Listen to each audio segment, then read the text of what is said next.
Hello and welcome to the Mastermind, Body, and Spirit Show. I'm your host, Matt Belair. When you're first diagnosed with cancer, or you have a loved one who is, you need a confidant, someone who knows what you're going through because they've been there and can answer the tough questions you have. Today's guest is that source. He is a physician who was diagnosed with stage 4 non-Hodgkin's lymphoma in 2014. By integrating a holistic, functional approach to his traditional treatment regimen, he beat the disease into remission and kept it there. His new book, From Doctor to Patient, Healing Cancer Through Mind, Body, and Spirit, takes readers inside his remarkable journey through heartfelt narrative passages that highlight the importance of balancing the mind, body, and spirit for optimal health. Peppered throughout, readers will find medical crash courses that will give them valuable information on topics such as inflammation, the difference between chemotherapy and immunotherapy, the role of gut myomes, and much more. These callouts provide valuable building blocks that will be useful to readers both fighting a medical battle of their own or simply trying to live a smarter, healthier life. His story points a picture of hope that'll empower everybody to look carefully at their lives and create change that matters. Welcome to the show, Dr. Nagula. Thanks for having me, Matt. Appreciate it.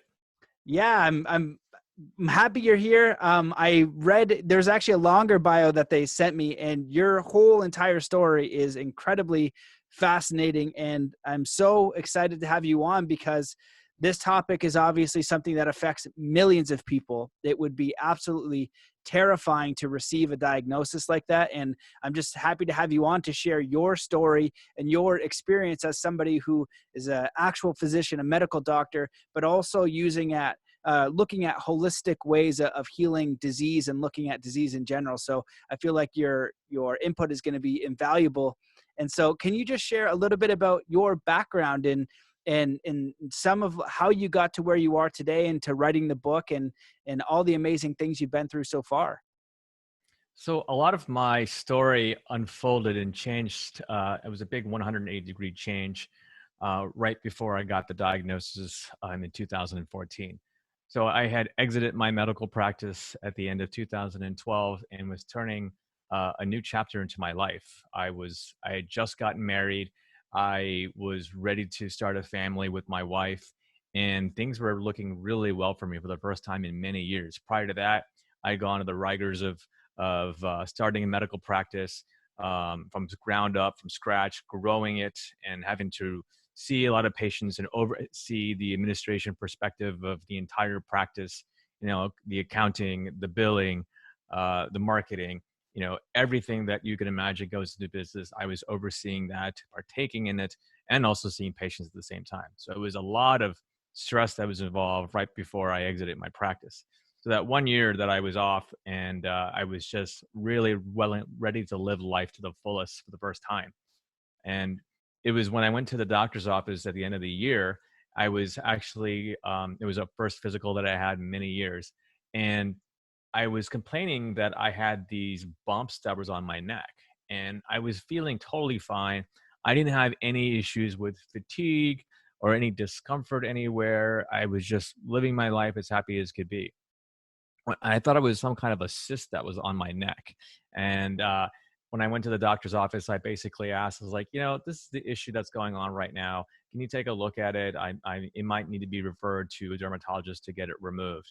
He looked at me and he had this concerned look on his face. And I'd known him for many years as a colleague and as a patient of his. And his look was one of those looks where there was something wrong. And it got me concerned. And what he told me was, well, let's take a look and see. Let me examine you. Examine me, and he felt my lymph nodes, and he did a whole examination. And after he finished the examination, he said, "Well, let's do this. Your blood work looks really good, but let's get some X-rays and some imaging studies of your head and neck." And I immediately said, Why? What's going on?" And he's like, "Well, your lymph nodes are enlarged." And I didn't even think that it was my lymph nodes, but it was.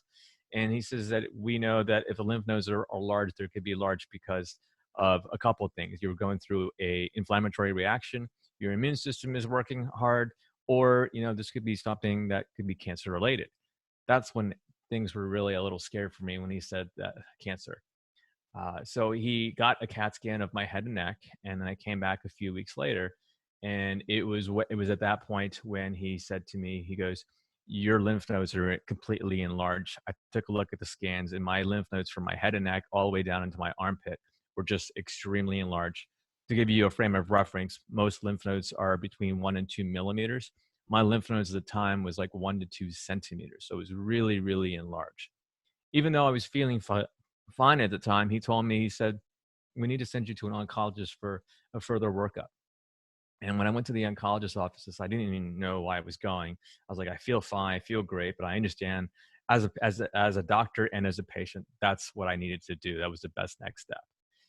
The oncologist had me run through a series of tests. We had a bone marrow biopsy, a lymph node biopsy, all very uncomfortable. And finally, after all these tests were done, these battery of tests, my wife at the time and I went together to see him, and he extended the diagnosis of stage 4 non-Hodgkin's lymphoma. And it was at this point that everything just shifted and turned. I didn't even listen to the diagnosis. It just came in one ear and out the other. I couldn't process it. I was literally in a state of shock when the diagnosis was made to me. My wife at the time was pretty upset and crying. And for me, the one thing that I needed to do in my mind was I had to go research, and I had to research why I got the cancer. I mean, we studied this in medical school, but not enough. I knew a little bit about a lymphoma, but not enough to understand the etiology or where it came from and understand how to treat it. For me, it was, let's go dig in the books. Let's go, figure out what's wrong and fix it, because that's my mentality. That's how it's always been. If there's a problem, I'm going to try and solve it.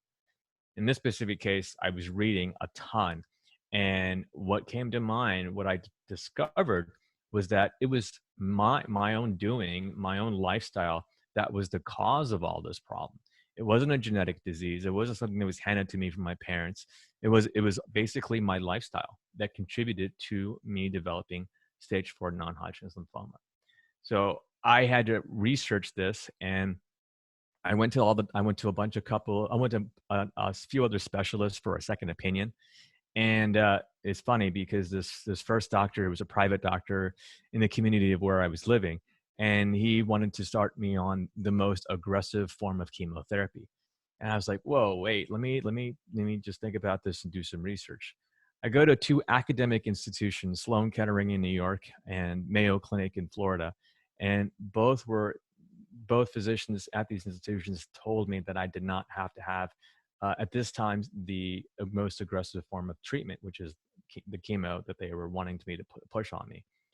And I realized at that point that this doctor had secondary gain. It was a private practice, and he owned an infusion center, and he wanted to funnel me into his infusion center to basically get the money and revenue from the chemo that he was going to prescribe for me. That was very upsetting, but what was comforting was that there were other physicians that refuted his mode of treatment, and they both agreed. They wanted me to go through what was called a watch and wait period, which is where, because my cancer, even it was aggressive, it was stage 4, but because I was feeling fine and I didn't have any symptoms, that I had an opportunity to watch and wait and to see if the cancer could regress. So in my mind, I said to myself, okay, this is an opportunity where I can actually change my lifestyle and possibly regress my cancer on its own so that I won't have to have any treatment at all. So this is where I decided to implement all these strategies that I had learned from my research.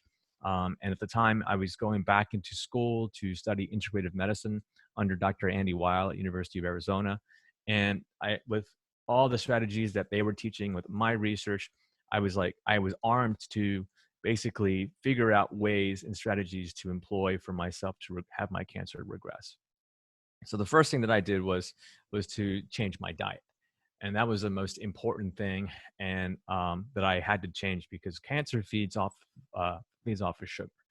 And for me, I had to eliminate sugary foods, and I also had to eliminate what I was eating. I was always eating processed foods, like, on a regular basis.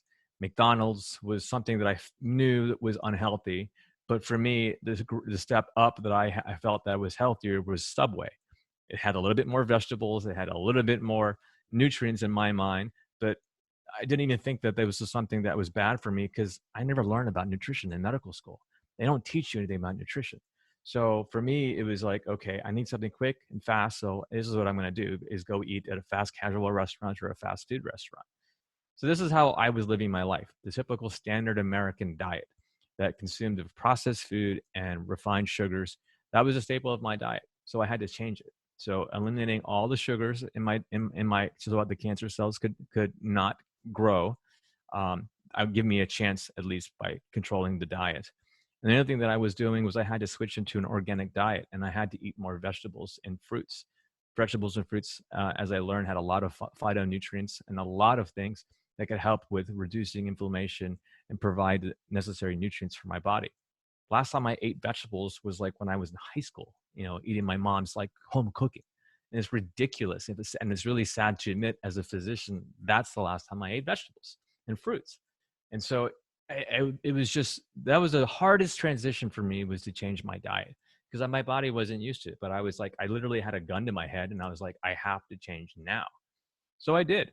I learned over a period of few weeks to adjust my diet. And I at least had some kind of control over my situation. But that's the first thing that I did, was to really change my diet and as a means of changing my lifestyle. As I read more and I was reading about things, I understood that my body was full of inflammation, as that was a leading cause of my disease. Inflammation, as we know, can lead to chronic conditions. There's different types of inflammation. There's acute, which we all know is when our bodies have like an injury or some kind of like a bruising that occurs. You'll have this uncomfortable pain and some swelling. That's all signs of acute inflammation. But what happens over a period of time, like months to years, it's chronic inflammation, stuff that we don't see on the inside. It's just brewing from periods from exposures to large amounts of toxicity from our foods, from our environment. This is all, and not to mention stress. Stress is a huge factor in terms of inflammation. And as I was learning all these, I was picking up things. I was like, man, it was a perfect storm for me. I mean, I lived an unhealthy lifestyle. I wasn't sleeping. I was always stressed out from work. And I was always in a situation where I was in fight or flight, and I was living in a fight or flight state. And this was a recipe that I had discovered that was the cause of my cancer. So it was all at this point, I had an opportunity for me to really change things to potentially regress my cancer. Unfortunately, what happened to me was that as months went on, I had to go through another set of scans to see what the status of my cancer was. And I was having some discomfort in my back, and I thought it was just a kidney stone that was going on. When I got the scans, that showed that my cancer had really grew more aggressively. The lymph nodes weren't even recognizable anymore. That actually grew so much that all the lymph nodes that were neighboring formed a mass. And this was a huge mass that was just all over my body. And at that point, it was the reason why I was having pain in my kidney area was because the lymph nodes had actually encroached into my kidney and my ureter. So that was causing me the pain. So at that time, that's when they said, okay, you have to go through chemo. So at that point, I was just upset because I literally thought that God was giving me this window of opportunity during this watch and wait period to learn the strategies to regress my cancer and then to teach people, potentially other patients, how to live this lifestyle to change their outcome. But no, I ended up having to go through this cancer and having to go through chemo. And it just, at that point, I just shut down. I literally had to, I went into this isolation mode. I was angry at God. I was angry at people. I pushed everybody away. And I turned into this person that just was very distrustful, full of anger. The anger later on I determined was a form of depression. I had to essentially live and wake up every morning to support the household. And the only way that I could do that was to be angry, because that gave me the energy to get through the day. So that's essentially how things started and changed for me. And chemo was obviously not a good experience at all. And I'm sure maybe some of your listeners have had chemo in the past, but for me, chemotherapy was just, you have no control of your life. And at that point, you're basically giving up your control to the physicians and to the medicine, hoping that it's going to work. So just imagine that you just, a person who, like myself, who was always in control of things, always had an answer to everything, was really in a position where I didn't know what the next day was going to be like. Had basically had like death and fear facing me, head on. So it was a new type of experience for me. So yeah, that's kind of the nuts and bolts of of how things transpired for me. Holy smokes, man. That sounds incredibly challenging to say the least. I'm curious. I'd love for you to continue that story because, I think a lot of people who maybe are going through a challenge or specifically something like this, ideally they can make that change, right? You start to look at some of those causes, and like you said, there's anxiety, depression, diet.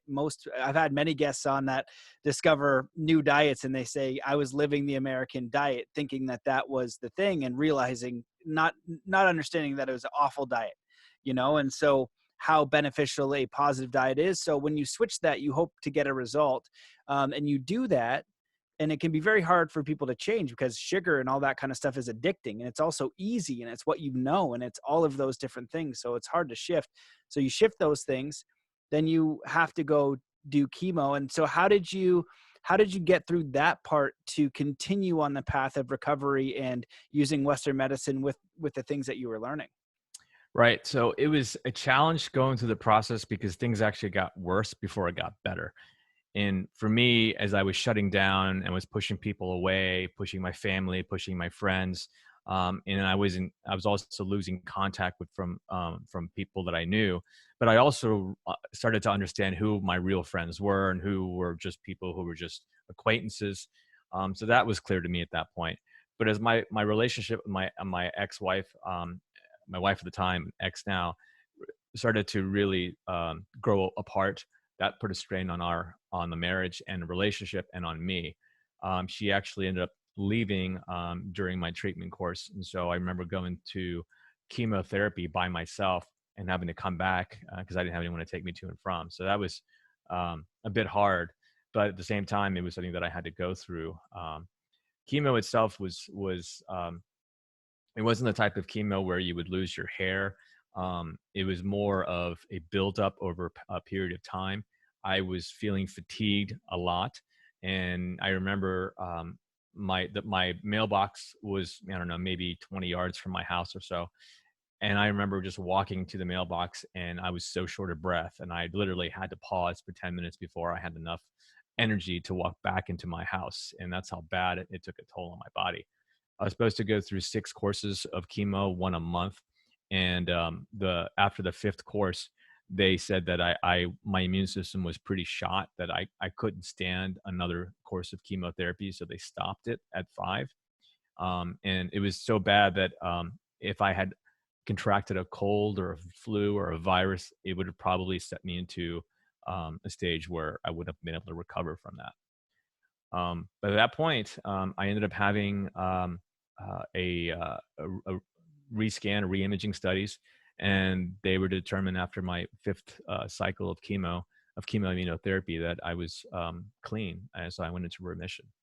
And as I wrote in my book, it was at this point when I found out that I was in remission, was when I hit rock bottom. It wasn't when I got diagnosed with cancer. It wasn't when I started chemotherapy. It was when I got the word that I was in remission. And it's interesting because it was at this point I had nothing to be angry at anymore.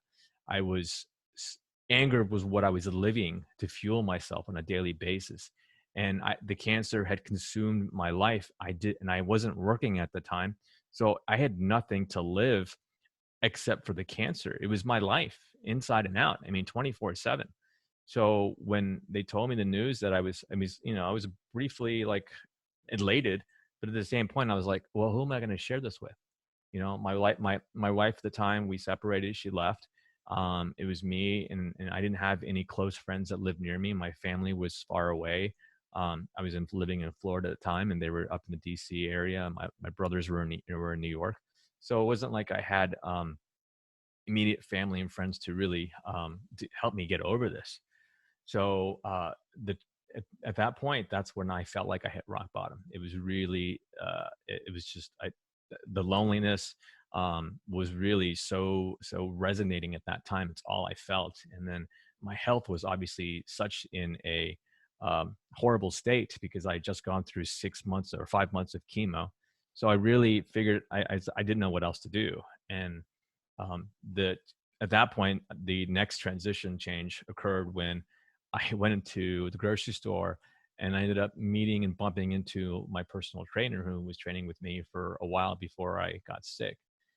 And we hit it off really well. And it was like a spark just like came over me. And I was so full of joy and energy because of that relationship that we used to have. We almost rekindled it, just that bond that we had of camaraderie and of just being buddies. And then he asked if I wanted to work out again.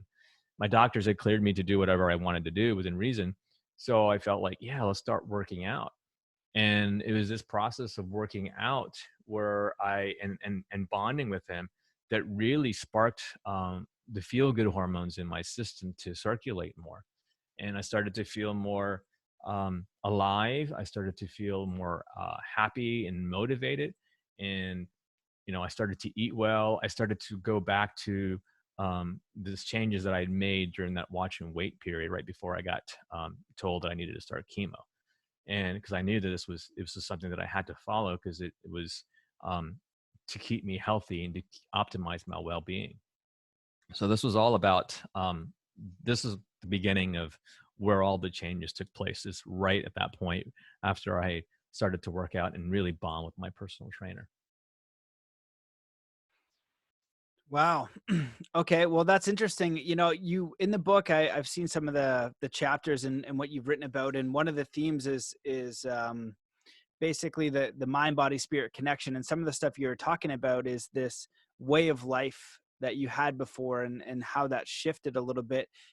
If somebody is going through this, or how do you phrase it in the book anyway, to start to integrate all of these practices? Because some people out there, especially if you listen to this podcast, you look for alternative healing, right? How can I use my mind and my body to heal this? And the work of Dr. Bruce Lipton is excellent. The work of Dr. Joe Dispenza talking about using your mind as a tool. And there's many cases where we use our mind as a tool to heal our body, but you also want to integrate Western medicine.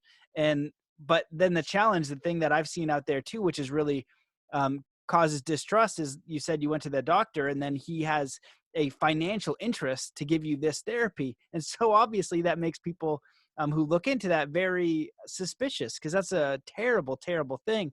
But when it's your life and your health on the line, you're trying to make this decision to survive. This is a very hard decision to make. And, you're doing this as a medical doctor, getting these great pieces of advice. So can you talk a little bit about how you integrate those other ideas of mind, body, spirit, and mindfulness, and all the other elements that you brought in to kind of make a holistic view to move forward?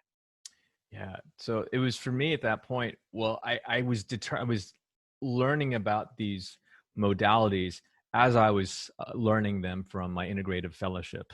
And the most easiest thing to change and to modulate was the body, because there's objective proof. You look at yourself in the mirror and you're like, oh, I'm fat. My BMI index is through the roof. I need to lose weight. I need to change the way I eat. That's the most easiest thing to change, because you have this objective way of looking at the data and looking at yourself and understanding that you have to change that. It's the other two things, the mind and the spirit, that kind of, it was difficult for me to implement because I didn't really concentrate on that.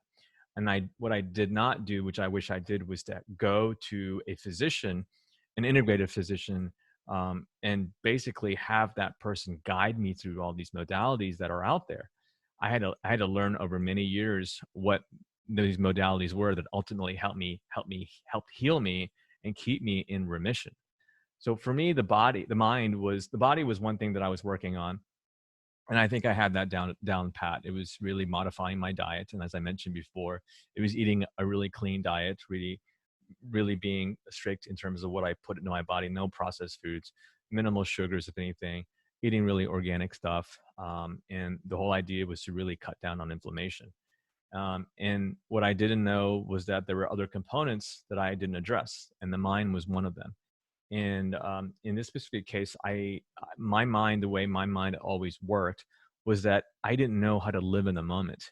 Ever since medical school and growing up, it was all about achieve and look about the future and try to prepare yourself for the future. And so when you're in school, and my parents were immigrants that came to this country, and so they instilled in me in the very beginning, you only need to concentrate on school. That's the most important thing. Nothing else matters. And so from very beginning, I was always setting a bar for myself, or my parents set a bar for me, and I had to achieve the bar, and I was never happy with that bar. I'd have to go and exceed that bar. And then if I did exceed or meet the threshold, I would have to learn a new objective to conquer.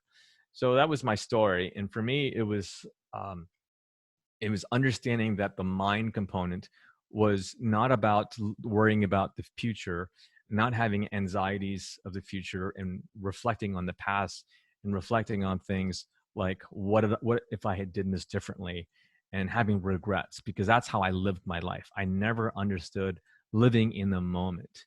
And that was a huge revelation for me, is living in the moment.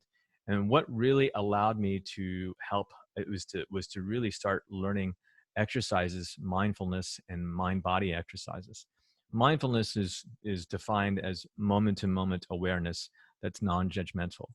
And for me, that was a revelation, because I was always judgmental of myself and of others. And that living in the moment to me was a huge concept that I needed to understand.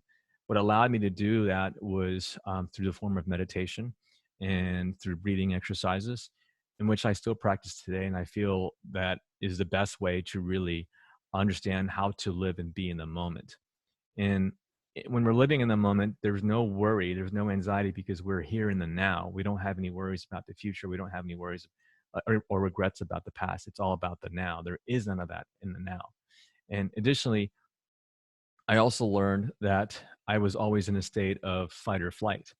And I had been that way since I was born. My mom, unfortunately, had a little bit of a difficulty in her last trimester of her pregnancy, because she had moved over here from India and had me 2 months later. So didn't have any social support, lost weight during the last trimester. So I came out in fight or flight. So I was always used to being in fight or flight. So I never learned how to be in the moment and live for the now until I started to meditate and started to learn breathing exercises. And it was actually the practice of breathing is what how I learned to get out of fight or flight. And that wasn't too long ago. That was maybe about a year and a half ago. As I was writing my book, I was learning about the power of now and living in the moment and learning these exercises. There are other ways of practicing mindfulness. You could also be, other than meditating and breathing, you could also do mind body routines such as yoga or Tai Chi. And also Qigong is another way. So these are different ways to be really more in the moment. And ultimately, what that does for your person is to help eliminate them and reduce their fight or flight mode and put them into a state of rest or digest or parasympathetic.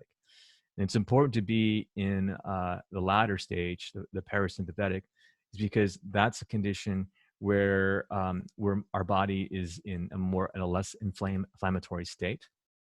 When we're in fight or flight, it's very inflammatory, it's very stressful, and it puts us into a state where we are more prone to chronic conditions and diseases such as cancer or other chronic conditions.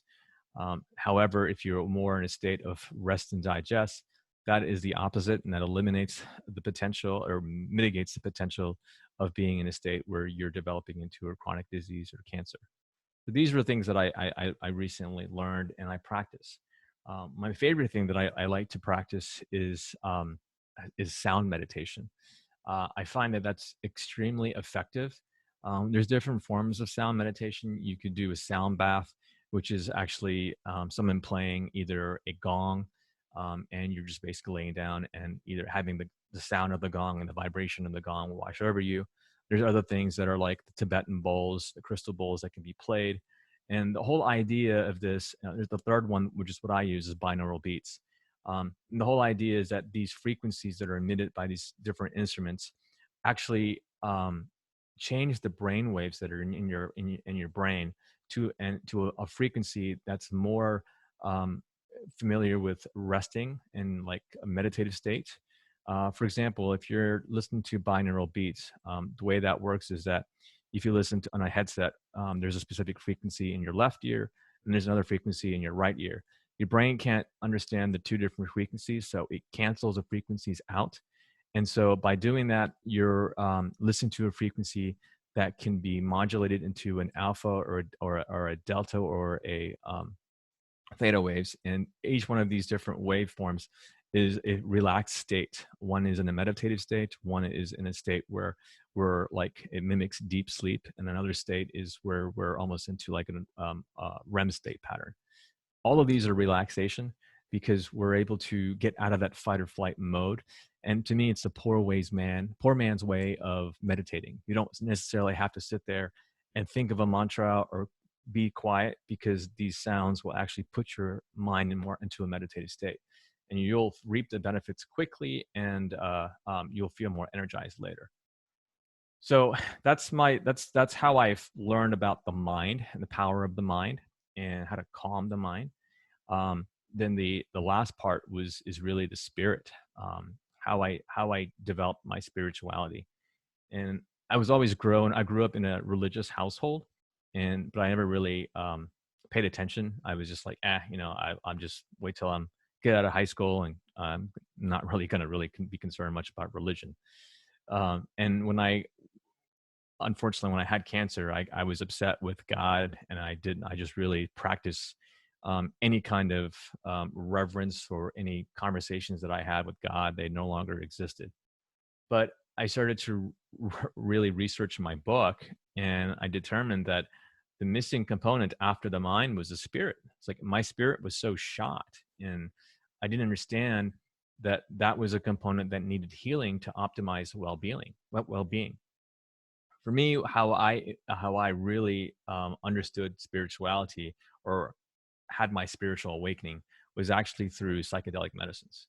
And I had a first experience in an underground area using psychedelics, and it wasn't the experience itself that got me curious or that had me undergo this spiritual enlightenment. It was more about what happened after. I was very much in a state where my brain stopped like ruminating. The self-critic that I had in myself, that was in my brain, that basically ran my life for so many years, like slow down. It was almost like quiet. And I recall driving home from that experience, and it was, I don't know, summer day or fall day, or yeah, it was like at the end of summer. And I was driving on the street that I had driven, I don't know, maybe hundreds of times before. And I was just looking around, and I was like, that building, did that have that tree behind it? And what about this crosswalk? How long has this crosswalk been here? And it's stuff that I never noticed because I was always stuck in my head for so long. I never really noticed what was in front of me, the beauty of what was in front of me that always was there. And it was actually very revealing as to the state of my mind. And I later learned that through more psychedelic experiences, I felt a connection with everybody. I experienced what's called this oneness, where we're all connected and we're all one. We're connected to the universe. We're all basically just one being, and that's kind of what spirituality is. It's basically understanding your role in the universe, your role, and how it's important to be connected to people. And it made sense to me because I was extremely lonely, and my loneliness, during the cancer and after I got better and moved to the DC area from Florida, I was extremely lonely, and I didn't, and that was my new normal. And what I found out was through my research is that loneliness is really a huge risk factor for mortality, more so than smoking a pack of cigarettes a day, and also it's more so than drinking alcohol on a regular basis. So to me, that spirituality meant that I needed to be out in the community and really needed to have a sense of community. So I immediately started to, after researching this, that was the next change that I had to do, was to like form bonds with people and be and it really develop relationships more so than just being alone. And so that was a huge healing phase for me, and it definitely was contributed to the utilization of psychedelics. Um, I think it's a very useful way. There's a lot of positive research on psychedelics, and what I later learned, that quieting of my mind after that experience was, there was this quieting of what's called this default mode network that's in our brain. It's where our ego is housed, is where our criticisms are housed, and using specific psychedelics, specifically psilocybin or magic mushrooms, it kind of quiets this, and it actually reduces this self-critic, and it resets it. So there's so many other studies that we can talk about the effectiveness and the power of psychedelics. But in a nutshell, I mean, that's pretty much how I have transformed myself through mind, body, and spirit, and that's how I came up with the title. And I really feel that that's the way to heal cancer and to really optimize well-being. It's all through a balance of mind, body, and spirit. Wow, man, that was all excellent. I'm so grateful for you sharing all of that in more detail, because I think it's super important. And I've had other guests on the show who have had very serious illnesses, and their shifts are very similar to yours. It seems to need this holistic approach. Diet is one thing, mindfulness and like lifestyle, just understanding what your life is like. And you shared so many important points there. One of them was, growing up, the son of an immigrant family. And it brings up kind of a point for me, because I've met a lot of different people, going to Burning Man. It's always fascinating because there's so many walks of life. And I noticed that the Indian culture, and especially the Asian culture, it's very enforced. Like, go to school, do, not all, but just a large degree of the people I speak to in it. And if you don't, you're kind of like, your family's disappointed, and you don't want to disappoint your mom. You don't want to disappoint your dad. And that's the way to go. And then also in our society, we've got the kind of materialistic society. It's got to be achieve goal, achieve more, better house, better car, more money, all that kind of stuff. That's very perpetuated in our society. Then we've got the younger generation, not all, but some, is coming up where they're not really working very hard. You know what I mean? They're not doing a lot. They're kind of like expecting a lot of things. They're not really putting a lot of, effort forward. And so on the one hand, when you come over as an immigrant, you say, hey, we have an opportunity here to get things we've never had before. You don't even understand that. And so that work ethic is super important for us to build and achieve what we want. But I feel like sometimes it can go too far. On the flip side, some of the culture, they've already had those things, so they never had to work hard to achieve anything. And I'm curious if you can speak a little bit about that balance, because for me, what I think is most useful is working hard toward meaningful, authentic goals, right? But when we're just working hard because we have someone else's goals in mind, because we have somebody else's life in mind, because we're just trying to get more because that's what we're supposed to do, it's not really the best thing. You don't need to 10x that or get more of that. I feel like if you can get really aligned and authentic with who you are, take care of your diet, take care of your body, take care of your relationships, and really think about what it is that you want to offer, what it is that you want to do. Then you can work hard to achieve that, because it's going to take effort. It's going to take time. It's going to take dedication. It's going to take all those things, but it's going to be meaningful for you. And naturally, as a byproduct, I think you have less stress. Like, you're going to be stressed in, what is it? You stress in something else. Like, one of them's a positive stress, one of them's a negative stress. It's going to be something that you define for yourself to work towards. And, with the psychedelic awakening thing, I've seen a lot of great evidence for that too. And the default mode network's a big thing, because when we are moving about our days, the mind is so interesting in a way that it can just get into a rut, and we can run the same cycle for a week, a month, a year, 10 years, our entire life on these motivating factors and just getting up, going to work, and, doing the whole drive of work and not noticing anything, doing a whole week of work and it going by and not notice anything. So what would you kind of like reflect back on that, and how would you like steer someone towards there? Because I feel like health is the foundation to creating your life purpose. If your body is killing you, it's resetting everything so that you can build upon your own values. And having a bunch of guests recently that really specialized in health, that was the thing for them. That health crisis became their spiritual awakening, and they reassessed everything. And so when you have a near-death experience, it does that too, because you're like, holy crap, I might not be here forever.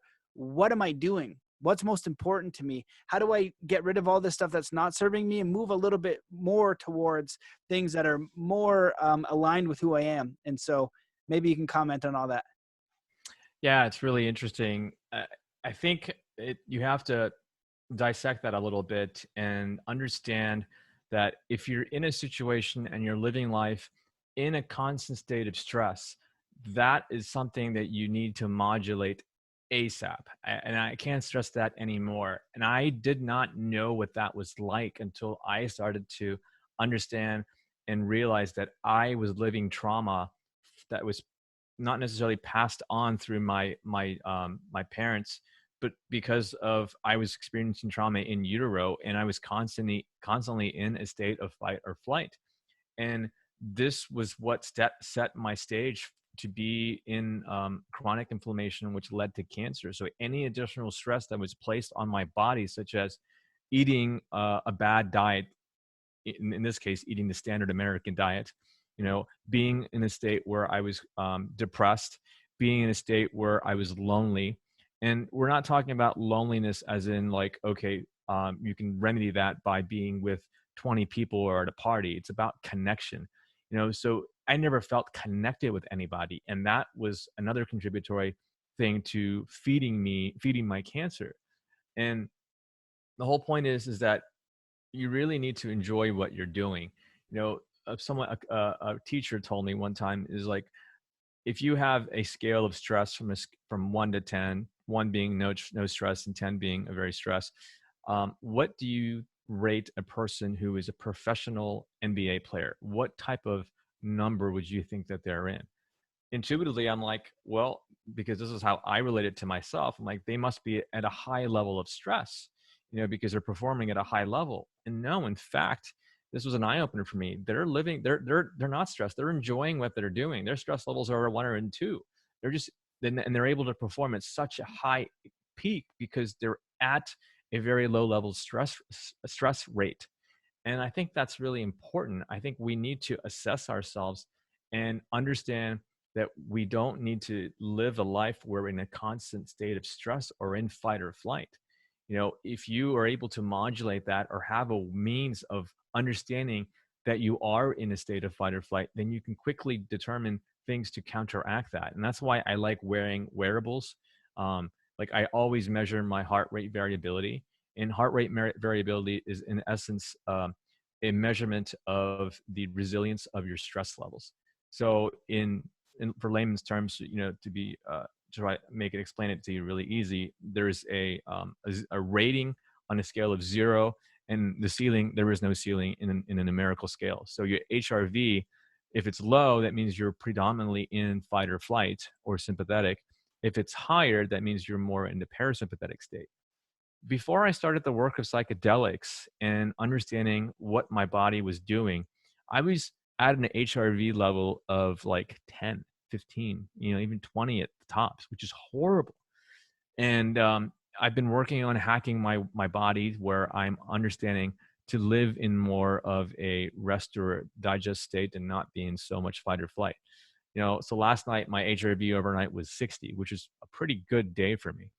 And then I ask friends what their HRVs are, and they're like, oh, mine's in an 80, 90, 100. And I'm like, that's awesome, because I like to see that, because it tells me that people are understanding it already and they have mastered ways, or they just live in their life full of happiness, and they just don't live in a state where they're constantly stressed out. And so for me, that was a huge awakening for me. And I think it's about approaching life in a way where you're not stressing out over every little thing, and you're taking happiness, and you're doing things that bring you joy, whatever it is that's bringing you joy. That needs to be concentrated on, and those actions need to be more of your focus, instead of worrying about stuff, worrying about the future, having regrets about the past, and more concentrating on being in the moment, in the here and now. Those are all really great suggestions, and I like how you brought technology into it, because that is a very measurable way to see where you are and to know what's normal. People in different cultures and countries may think McDonald's and pop and all that kind of stuff is normal because that's what everybody does. And you might not know what it feels like to have a lot of energy. You might not know what it feels like to live inspired or happy, or you might not know what it even feels like not to be stressed out, because you've just experienced that way of being for so long. You have no idea what the alternative is. And so bringing technology into it can really help you, because you might use that technology to research what other people's numbers are, what they're doing, and you can have a very viable and concrete way to measure what you're going through. And I think it's a good lead in to kind of ask you about, we talked a little bit about the coronavirus, because I recently interviewed Stephen Kotler, and I've been trying to figure out what's going on here. But I had the same thought that he did. He said there's three pandemics. The first is the virus. The second is fear. And I've spoken about that one. And then the third, he said, is the collaboration, the community that's being formed to fight this. And now there's a lot of different information out there about how bad it is. It's leveling off. It's getting worse. Everything under the sun. I'll just say I have no idea. I go down the conspiracy road. Some people say they're conspiracy this and it's a positive thing. It's a conspiracy this and then it's a negative thing. Some people say stay inside and it'll still get you, and watch out. But what I can be sure about is that if we go at something with fear, it's not going to be useful. Any kind of first responder, Navy SEALs, paramedics, anybody in there, they're going into a situation which is challenging. It might be a fire. That is real danger that they're going to go into. So the virus could be real danger, and maybe it's way worse than we ever thought. And okay, that would be the real danger. But if we approach it with fear, it's going to increase the probability of us getting it and also getting ill from it, and decrease the probability of us being able to heal from it. Just like someone goes through cancer, right? That's the most wild and extreme test of healing yourself from something extraordinary, that the body is not cooperating and you have a very real possibility of death. But if somebody stays in the emotion of fear and anxiety and depression, you being a medical doctor can answer this better than I can. It seems the evidence shows the likelihood of the cancer increasing and maybe even allowing you to die or taking your life is higher. So you need to actually move to the opposite. So I'm curious if you can kind of speak on that and maybe elaborate on any of those points. But for this thing that's going on, a lot of people are afraid. And if you watch the news, there's a lot of reason to be afraid, but I feel like we as a society and have an individual can look at what's going on, be able to kind of assess the information. And I need to do a little episode on my YouTube channel about this, but I studied persuasion for a long time, Edward Bernays, things like that. So, the headline of our newspaper said 150 million people could die. Well, there's no context there. If you just read that, that's a terrifying thing. I could say pink unicorns are flying across the rainbow, and you have to imagine that. So without context, you're hit with that initial fear. But when you are able to read the information, get some of the facts and figures, put it into a context, it's much less frightening, and you can handle it in a much better way. Your body will feel less stress. But what's happening through the media is they're increasing that stress through the worst possible scenario, things like that, right? So that's important for people to be able to look at the information, to put it into a powerful perspective, because most people, not everyone, but most people, even if you're at their higher risk, it's very possible that you could overcome this. It's not 100%. So that's one thing. Same with cancer. That's even more terrifying. You have a very real possibility of death. But if you want to move to the side of people that go into remission, these are some of the things that have proven that will increase your likelihood. So decreasing stress, improving your diet, mindfulness, all of these things, we can increase our probability, because in life, we know that nothing is certain. And so I feel like one of those pandemics is fear. And I see that being really perpetuated through Facebook and through media. And I don't find it to be helpful. I feel like we really need to know the facts and figures of what's going on, to be very mindful of what's happening and the information that's coming out, but to empower individuals with very empowering frames and understanding the information, so that we don't go into that fear state. Because me, as a healthy guy, 36 now, if I have a cold and I go into the hospital, and then maybe I contract it there and then I bring it home to my family, or maybe I freak out again and then I go to the hospital and I'm taking up a bed where there's a 79-year-old who needs that medicine.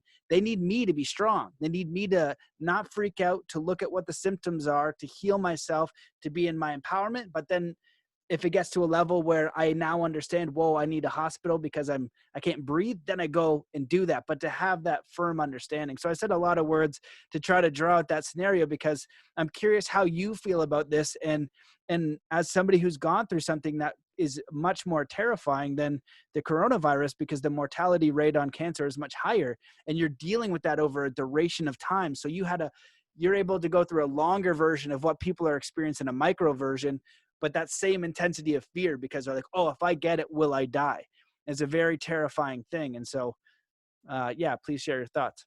Right. A lot to reflect on there, but the biggest theme that I think that we can discuss, or that I could assist with, is dealing with the fear and the anxiety.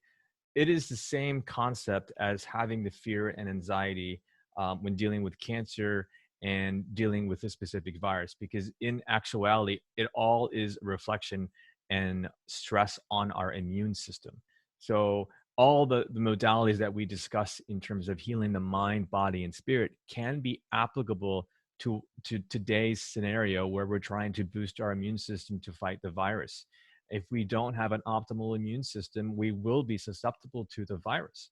And if we can employ strategies to boost our immune system, as we've been discussing on this show, these are strategies that I would recommend for any situation to boost your immune system. And the fear and anxiety, yes, that's perpetuated by the media. It's also perpetuated by social media as well. And it's actually causing us the fear and anxiety. So the obvious thing to do is just turn this off, turn this, like, this trigger that's constantly on, and let's just shut it off. And then we're also forced to be in to practice social distancing. And yes, social distancing is needed, and I do adhere to it, and I believe in it. But social distancing does not mean social isolation, right? We can sit there and combat that by using technology and using other modes to connect with others. When's the last time you've actually talked to a person on a telephone? That's the kind of, I grew up in, in the time and era where phones were utilized to call one another. And now we're used to being in a society where we're like texting, and it's these short answers where typically it's taken out of context, and it can be totally misunderstood, and it's not a mode of connection. And that's what we're needing right now, is to connect with individuals. Not, even though we're forced at home and to stay at home, we still have ways of connecting with other people. We can communicate through Zoom and FaceTime and other video conferencing technologies that are available to us. We can also pick up the phone and call people and connect like we used to when we were younger, or at least when I was younger. And interesting enough for me, it's like I have my parents live close by. My brother lives in New York, and his family live in New York, and my other brother lives in Kenya. We're on a Zoom conference every week, and we've never done this before as a family. And it's great because it's increasing our connectivity and our bonding with one another. And what does that do? That reduces the fear, that reduces the anxiety, and that boosts our immune system. Like I said before, loneliness is a risk factor for mortality. And in this specific case, if we apply it, it's also a risk factor for decreasing our immune system. So we really need to employ strategies to increase our immune system. And I'm not talking about supplements and medicines. That's a whole secondary thing. Let's do it from an energetic perspective, okay? Let's connect on a level where we have connection as a human being. And let's also eliminate things that are stressful to us, like watching the television, going on social media and reading posts from other people that may or may not be true, because they're just feeding articles left and right. And that's what I've been seeing. I'm like, I don't want to listen to this. I don't know if it's true. I don't know if it's fake. I don't, just leave me alone with this battery of information that's out there. And so that's how I've been doing it. I've been keeping myself busy personally by doing shows like this. Why? Because it helps people. And that's the other thing that I find that's really useful to combat the situation of loneliness. The cure to that is being of service to others. If we can be in a situation where we're being of service to others, we're less selfish, and that's another way of energetically boosting our immune system. And I feel those are the type of the things that we really need to concentrate on. The other thing that we've hit on this, like we've probably belabored this point over and over again, but I can't stress it enough, is the diet. I mean, what I've seen, which is great, is that people are staying at home and they're cooking more. This is awesome, right? That's another way of really boosting our immunity and eliminating the processed foods and eliminating the crap and eating healthier, eating more vegetables. People are eating together as a family at the dinner table now. I think this is a great thing, and it's unfortunate that we've had to have the virus and social restriction in place to really go back to what we used to be as a family. And the family unit is getting stronger. Yes, it can be a little unnerving because we're around them all the time, but in all, it's what we need to be as societies to bond as a community. And in addition, there was this meditation that I can't remember which society put this up, but it was a meditation over the weekend. It was timed on April 4th, and it was at 10:45 p.m. Eastern Standard Time. And it was an international meditation, like something that someone put together, and we were all supposed to meditate around this time. And we were supposed to visualize. It was a guided meditation that we're supposed to visualize.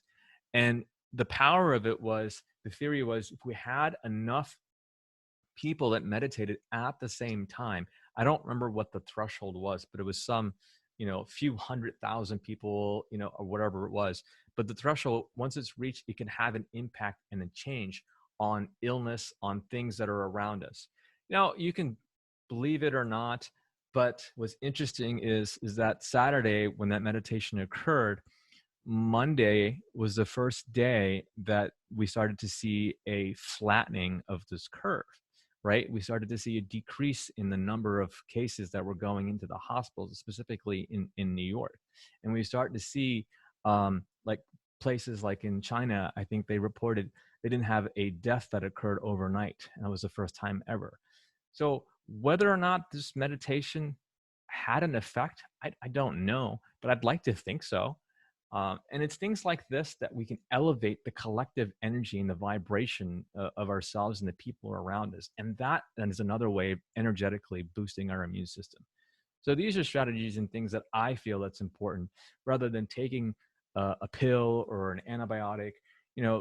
Those are all good, and that's fine, and it has its place in Western society. But there's other ways where we can boost our immune system that's cheaper and brings more fulfillment. Amazingly well said.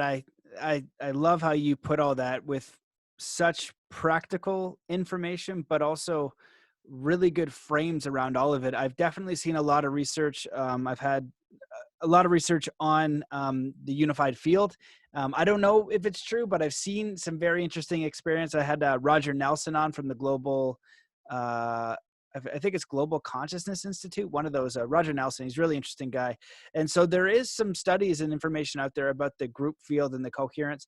Worst case scenario, you go into a coherent field. Best case scenario, we are affecting the field. And I did see this study. I don't know how verified it is, but it's come up a bunch on the Chicago meditators meditating. It was 1,000 people meditating on peace in Chicago, and it ended up decreasing it by like 23%. I think if you put in those words, you'll find it. And apparently the mayor was like, yeah, sure, go for it. Like, it's not going to work. And then it worked. And he was like, huh. So, if we do have these situations, we can do something. In worst case scenario, you go into a coherent field. So when I'm going out into the world, if I'm stressed out, if I'm angry, I'm driving different. You know what I mean? I might be less forgiving of somebody cutting me off. You know, I know that when I'm irritated, I'm less patient with my partner. You know, and I might yell at her or something. And so, you know, I don't know, or just be more short, right? And that's because I'm stressed out. So the best thing that we can do is have our own hygiene, our own health, our own immune system, our own spiritual, mental, emotional hygiene to the best of our ability from wherever we are. And then if we can spread that, and what you said about the best cure for loneliness is service to others. I think that's so wonderful. And I think that when people get into their authentic way of being, when they're healthy, when they're happy, when they're living life by their own values and really reflecting on what's most important to them, it is always of service to others. Whether you want to start a business, you know, you can make a lot of money by doing something of value to someone else. The problem is when profit is your bottom line. You're not thinking, you know, like the chemo guy, you know what I mean? Especially when it's friggin' someone else's health, you know, that guy needs to be flogged with a stick.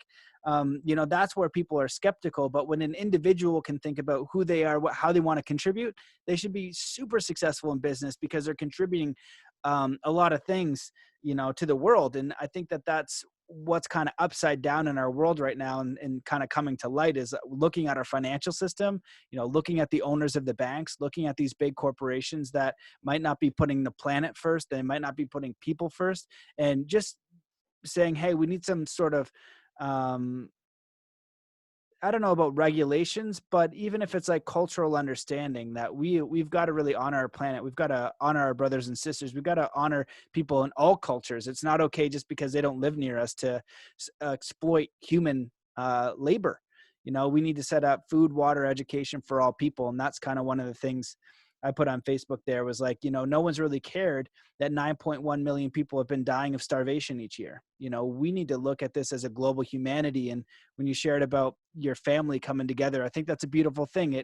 It's like, you know, your family's always going to be there for you, and it makes you feel safe. You know, I don't care how old you are. You can tell me if this is true for you, but if I'm sick, love my mom to be around. You know what I mean? I don't care. I'm Yeah. 36 and, you know, reasonably strong and fit. And, you know, but like if I'm sick, man, my mom's the best. And so that comfort of the family being there for you, and that gives you strength. You know, I think the isolation makes you feel like you're alone, and it's then all those negative thoughts come in. And, you know, but when you got your brother there, when you got your mom there, when you got, hopefully you have someone in your life that's like that, or a friend. You know, it's a really important thing. So I really hope that if you're listening, you have that. But to bring them together is a beautiful thing. And I think there's a lot of beautiful things coming from this as well, if we can look at what's going on and choose how we're going to respond as individuals and as a society and as a culture. So um, I've really enjoyed all of this. I love your input on everything, and you have a very grounded approach to all of this. I'm sure your book is going to be amazing, and super helpful for people going through probably one of the scariest human experiences possible, to shed some light and experience through from a doctor's point of view, which I think is really important because, you know, I've had it in my family, you know, and it's a scary thing. But I wanted to ask if is there anything that you wish that we had touched on? Is there anything that you'd like to touch on before we close it out? You know, I think the only thing that I wanted to comment real quickly was, and I'm sure you probably have been exposed to this through the media or whatnot, is that these months that our world has been practicing social distancing and being more at home, it's actually interesting how we've seen changes in our climate. You know, like LA, for example, they're not facing any smog that they're used to. Um, there's been reports that there have been dolphins that were swimming in the channels of Venice. That's never been happened before. I did a podcast with somebody that was out in Sydney, Australia, that were saying that there were like storks that were out on the beaches that never have been there before. And it's like it's almost like Mother Nature is resetting, and it's been facing such horrible things that we've been doing to it as a society and as a world for so many years. You know, I kind of wonder if this is a reset that Mother Nature needs, or maybe this is what Mother Nature wanted, you know, for it to be respected. And that's kind of what I've come to the conclusion. It's like I want to be more earth friendly as a result. I've always been that way, but that's been more conscious for me now. And again, it's contributing to Mother Earth, and it's being of service. So I think that's that's kind of what I hope that people can take home from this. Amazing. Well, thank you so much for coming on the show and your work, and for writing the book, and just sharing so candidly something that's obviously really personal and really challenging. Where can people find more about you and your book and everything that you've got going on? Yeah, so my website from doctortopatient.com has my blogs, and we actually do weekly podcast releases. And those podcasts can be found on Spotify or on iTunes. We also have a link to to Amazon on my site, where you can find my book from Doctor to Patient. Again, we do weekly releases of podcasts that are basically in the field of health and wellness. Amazing. Cool. Well, thank you so much for coming on the show. Thank you for sharing. I invite everybody listening to check out the book, because it is, as I went through it, it's definitely applicable to all people, no matter where you are, but especially if you're dealing with something like this, or anything else. From interviewing many different people from many different walks of life, and healing themselves of something like that, that criteria is the same criteria for everybody. You have to have all of those elements in. And so the way that when you are experiencing something like that, if you see evidence of somebody getting through the other side, it gives you hope. Just like the 4-minute mile. Nobody could do the 4-minute mile. Somebody does the 4-minute mile. Now it becomes possible. So feed yourself positive. I wrote about it today, positive mental nutriments, you know what I mean? Inspiring stuff to encourage yourself to know that you are powerful, that you are supported, and give yourself the best opportunity for change and transformation. So thank you so much for coming on the show and sharing your work. Thanks so much for having me. My pleasure. Thanks guys for watching. Peace.